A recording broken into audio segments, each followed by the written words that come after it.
Hello, Madam Chair. I do have an amendment, and they are good to go in front of you, and I would ask that you move to accept the amendment.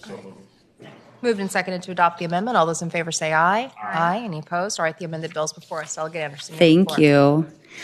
So what we have is HB554, and basically, Madam Chair, this bill is to narrow statutory repair to Virginia's existing telework law. It does not mandate telework or expand eligibility or reduce agency authority. Most state telework has always been hybrid, usually 1 or 2 days a week, and this bill does not change that as well. It doesn't promote exclusive telework, but it just states that for more than 20 years, Virginia's telework statute worked across multiple administrations by allowing agencies to determine eligibility based on operational need and actual duties performed. After some policy changes in 2022, implementation varied widely across agencies, leading to some inconsistent outcomes, revocation of longstanding agreements, and uncertainty for both managers and employees.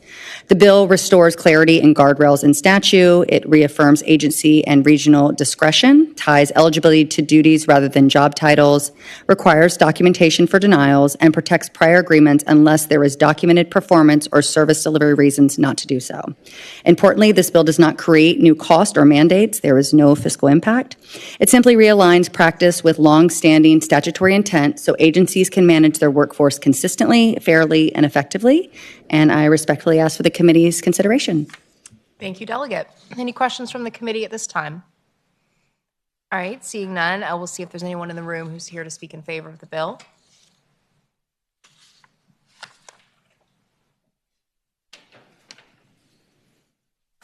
Madam Chair, members of the committee, thank you for the opportunity to speak. My name is Jason Bly. I reside in Frederick County. I'm a state employee in a supervisory role with VDOT in the Northern Virginia District. I'm here in support of this bill because it clarifies how Virginia's telework statute is applied in practice. Telework has existed in state government since the early 2000s.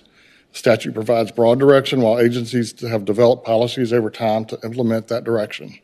Recently, those statutory expectations have been applied inconsistently across agencies and regions. This bill does not mandate telework. It does not remove management discretion. It simply provides clear statutory guardrails so approvals are made consistently and aligned with existing law. Clear standards support implementation and effective supervision, and for those reasons, I respectfully ask for your support. Thank you for being here today.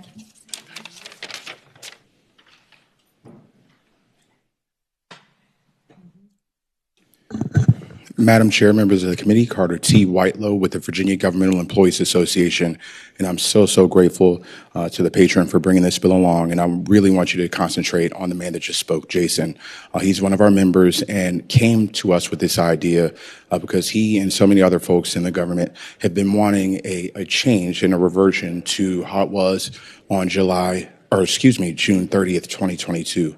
On July 1st, policy was changed where all the telework agreements had to go directly to the chief of staff of the governor. We are looking to revert back to any agreements that happened previous to that in 2022, while also giving the agencies themselves the agency, no pun intended, to make these decisions on behalf of their employees, whether or not they be, regional-based challenges or anything of that nature. We want to have the agency be the ones that control that. One more thing, if an agency is too large, such as VDOT, we would then rely on regional solutions, also at the agency's discretion. So thank you, Madam Chair. Thank you. And we hope that you support this bill. All right. Thank you. I do have a question from Delegate Guzman on the board. Yes. I'm speaking to the bill, Madam Chair. Okay, let me see first if there is anyone in the room here to speak in opposition. And seeing none, I'll turn it to Delegate Guzman for her comments. Thank you, Madam Chair. Speaking to the bill, and I have a motion at the appropriate time. I first would like to thank the delegate for bringing forward this bill. Believe it or not, people who reside in Prince William County work for the state and have been forced to drive all the way to the area to do their job when they have proven before 2022 that they could do their job successfully.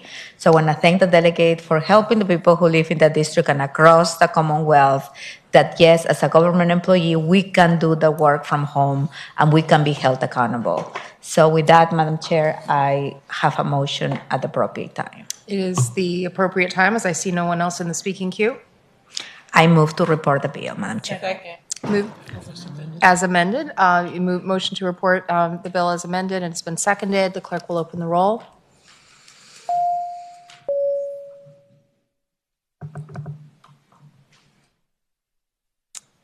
Clerk will close the roll, and the bill reports 9-0. Thank you, Delegate Anderson.